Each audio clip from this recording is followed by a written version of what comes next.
Hi, today's story is about happiness. There was once a man named Ethan Harrow who lived in the heart of a bustling city. On the surface, Ethan's life seemed to have it all: an executive job, a penthouse apartment with skyline view, and a calendar filled with social events.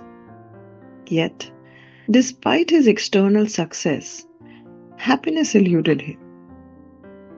Each morning, as he stared into the bathroom mirror, he felt the emptiness gawning at him, like a shadow creeping over the edges of his soul. Ethan's life was a meticulously crafted routine, a fortress of predictability built to ward off discomfort. Ethan's life was a meticulously crafted routine, a fortress of predictability built to ward off discomfort. Deep down, he knew something was missing. One fateful morning, he received an unexpected email, an invitation to a 20-year high school reunion in his small hometown of Willow Creek. At first, Ethan dismissed the idea. The thought of returning to the sleepy town he had escaped felt like regression.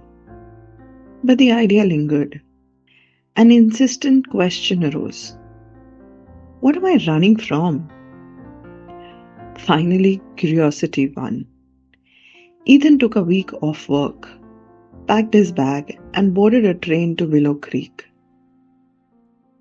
The first thing Ethan noticed upon arriving in Willow Creek was the smell of the air.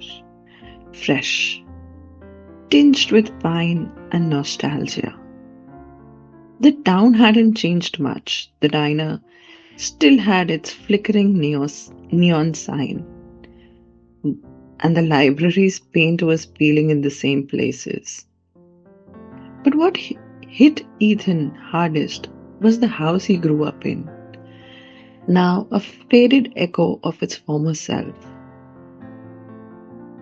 His high school reunion was the next day, so Ethan spent the evening wandering aimlessly.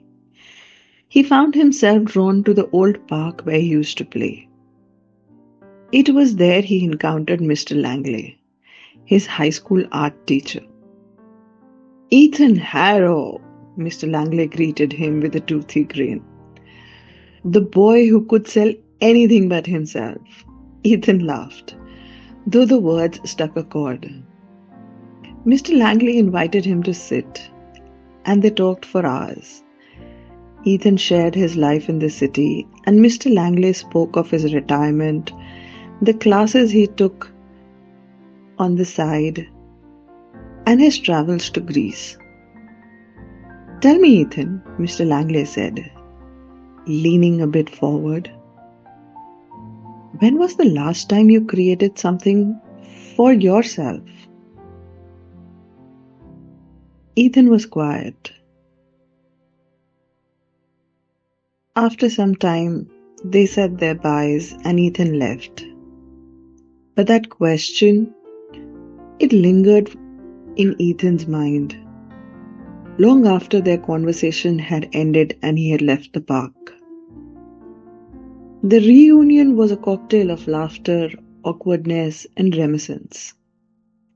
Ethan connected with his friends, listened to their stories, some full of triumph and others of quiet contentment.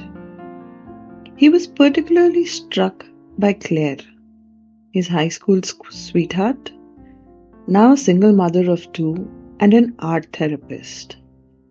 Claire seemed radiant, at peace in a way Ethan couldn't fathom.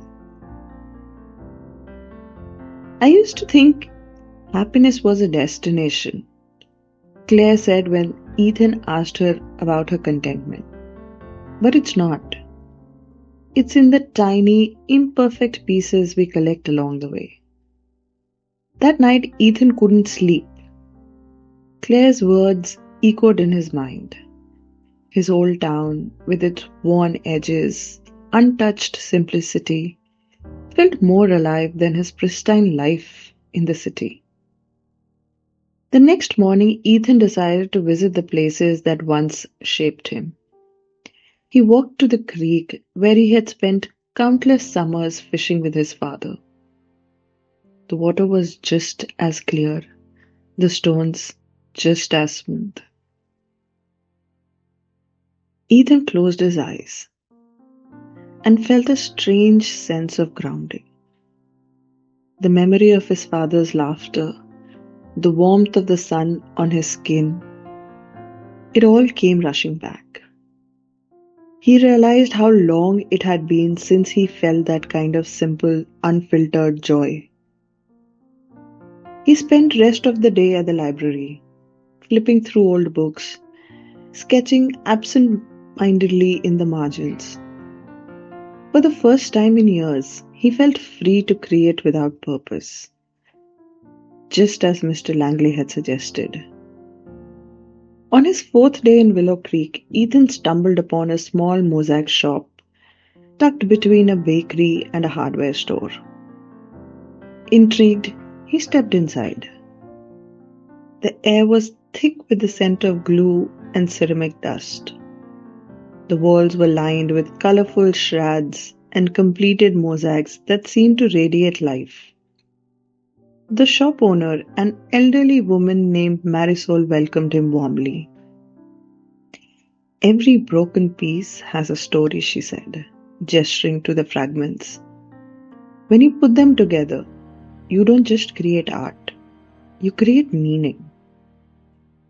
Ethan spent hours listening to Marisol's stories about her mosaics and the people who contributed to them. Before he left, she handed him a small kit. "Try it," she said. "You might be surprised." Back at his childhood home, Ethan opened the kit. It contained shards of colored glass, glue, and a small wooden board. He hesitated at first. What did he know about art? But as he began placing the pieces, something shifted. Each shred, though jagged and imperfect, fit together in a way that felt purposeful. The process was slow, almost meditative. Hours passed as Ethan lost himself in the act of creating. By the end of the day, he had a simple mosaic, a small tree against a twilight sky. It wasn't perfect, but it was his. Encouraged by his first attempt, Ethan returned to Marisol's shop. He shared his mosaic, and she smiled knowingly. "Happiness isn't about perfection," she said. "It's about embracing the imperfections." Ethan spent the day learning more about the mosaic and the artists who created these small, beautiful pieces. He found himself immersed in the story of other artists who frequented the shop. Each person had a unique reason for creating: grief, celebration, hope. Ethan realized he was piecing together not just mosaics, but parts of himself he had long ignored. By the time Ethan returned to the city, something had changed. He brought back the mosaic he had created, but more importantly, he brought back a new perspective. He began carving out time for himself, not just for work or social obligations. He started small, walking in the park, journaling, experimenting with mosaic. His apartment, once a sterile sanctuary, became a gallery of his creations. Months passed, and Ethan noticed a profound shift. Happiness wasn't a fleeting emotion or a goal to achieve. It was in the moments of creation, connectivity, authenticity. It was in the mosaic of his life, broken pieces rearranged into something beautiful. Years later, Ethan returned to Willow Creek to visit Marisol. He found her shop closed, but the memories of that week remained vivid. As he walked through the town, he smiled. For the first time in his life, Ethan Harrow wasn't searching for happiness. At last, he was living it. I hope you enjoyed the story and found some meaning through Ethan's creation of Mosaic. If you liked it, please do share and subscribe and write in comments below if it meant something for you. Thank you.